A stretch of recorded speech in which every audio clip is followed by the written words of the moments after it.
ঘটনাটি 2022 সালের সোনাগাছির পতিতালয়ে পরপর কয়েকটি খুন হয়।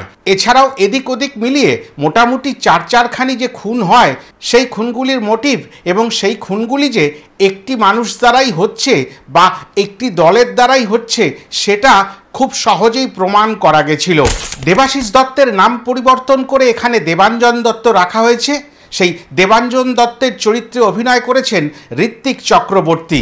পাঞ্চলাইন পাঞ্চদ। এবার নতুন এসআই এলেন অনিমেষ চ্যাটার্জি ওই বিডন স্ট্রিট থানায়, এবং এই অনিমেষের চরিত্রে অভিনয় করেছেন বিক্রম চ্যাটার্জি। ভদ্রলোকের না একটাই কথা, মটকা গরম হয়ে গেলে এরিয়া ঠান্ডা হয়ে যাবে। আর অনিমেষ চ্যাটার্জিকে যদি গুড অবজারভার বলা যায়, তাহলে দেবাঞ্জন দত্তকে খাররা বলতে হবে। কলকাতা শহরের হেরিটেজ নাকি সোনাগাছি, আর কলকাতা শহরের লাইফ লাইন নাকি ধাপা। এই ব্যাখ্যাও আপনারা ওই সিনেমার মধ্যে কিন্তু খুঁজে পাবেন। আর যখন খুঁজে পাবেন, তখন আস্তে করে বলবেন, জয় বাংলা।